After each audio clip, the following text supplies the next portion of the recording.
સમાચાર સુરતથી મળ્યા છે, જ્યાં સુરતના વરાછામાં એસએમસીની કામગીરી સામે ભાજપના જ કોર્પોરેટરે બાયું ચડાવી. વોર્ડ નંબર 3માં કોર્પોરેટર કાવ્યા કથિરિયા મનપાને દબાણ હટાવવાની ચીમકી આપી. વીટીવી ન્યૂઝ સાથેની વાતચીતમાં કાવ્યા કથિરિયાએ દબાણ હટાવવાની વાત કરી. હપ્તા લેતા અધિકારીઓ સામે પણ ઝુંબેશમાં કડક પગલાં લેવામાં આવશે. મહાનગરપાલિકા 7 દિવસમાં દબાણકારો સામે કડક કાર્યવાહી કરે. ઝીરો દબાણ હેઠળના રસ્તા પર લારી અને પાથરણાવાળાનું 60% દબાણ. કાવ્યા કથિરિયાનું આ નિવેદન છે. ફ્રૂટ અને શાકભાજીના લારી ધારકો શહેરના રસ્તા પર ન્યુસન્સ છે, આ વાત પણ કાવ્યા કથિરિયાએ કહી છે. સાથે જ અધિકારીઓ માત્ર દેખાડાની કામગીરી કરી સંતોષ માનતા હોવાની વાત પણ કરી. વરાછામાં દબાણ વધવાનું કારણ અધિકારીઓની બેદરકારી હોવાનું કહ્યું. ઘણી વખત મૌખિક રજૂઆતો આપી છે અને અધિકારીઓ પણ એવું કહે છે કે ભાઈ આપણે અહીંયા 10 દિવસ ઝુંબેશ ચલાવીએ છીએ અને દિવસ દરમિયાન જ્યારે પણ ત્યાં લોકો બધા હાજર હોય અધિકારીઓ ત્યારે નથી બેસતા અને અમારા ગયા પછી એ લોકો તરત પાછા ત્યાં આવી જાય છે. કોણ કોણ બેસે છે, કઈ રીતનું આખું કાર્ય, શું હેરાન પરેશાન છે એની બાબતની? ફ્રૂટ વાળા હોય છે, શાકભાજી વાળા હોય છે, અન્ય બધી વસ્તુ હોય છે, કપડાં છે, આ તે બધું વેચવા માટે ત્યાં રોડ ઉપર જ એ લોકો પથારો કરે છે.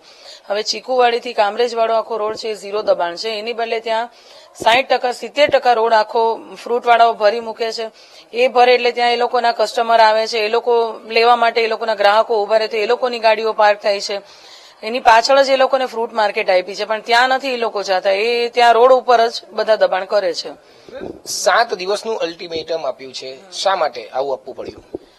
એમાં એવું છે કે અમને લોકો અહીંયાના જે લોકોને પ્રોબ્લેમ થાય છે એ લોકોએ કીધું છે કે બેન તમે એક વખત લેખિતમાં આપી દો, અને લેખિતમાં જયારે મેં આપ્યું ત્યારે એ લોકો એવું કીધું કે જો આમાં અત્યારે નહીં કઈ એ લોકો સાંભળે તો પછી એમ કે અમે તમારી સાથે જોડાશું અને આપણે રોડ ઉપરથી એ દબાણ હટાવીશું.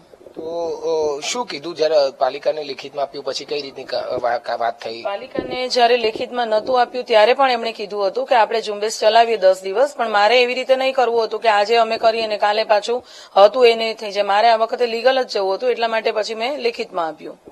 7 દિવસમાં નહીં નિરાકરણ આવે તો કઈ રીતની કાર્યવાહી? 7 દિવસમાં નહીં આવે તો જેટલા લોકો મને કોલ મેસેજ કર્યા છે, મારા કોન્ટેક્ટમાં છે, એ બધા જ લોકોએ કીધું છે કે તમે જ્યાં પણ જશો દબાણ હટાવવા માટે ત્યાં અમે સાથે પોલીસ અધિકારીઓને રાખીશું, એસએમસીની ટીમને રાખીશું અને જ્યાં તેમને જગ્યા આપી છે ત્યાં જ એમને બેસવા માટે સમજાવીશું.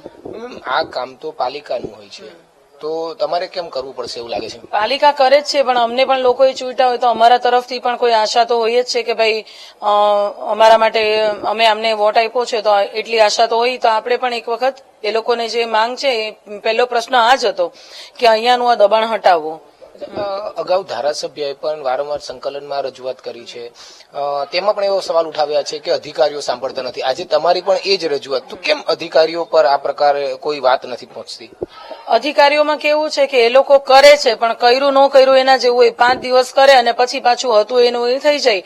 લેખિતમાં રજૂઆત આપવાનું કારણ એ છે કે જ્યાં સુધી હટે ને ત્યાં સુધી કન્ટિન્યુ એની પાછળ રહેવાનું છે.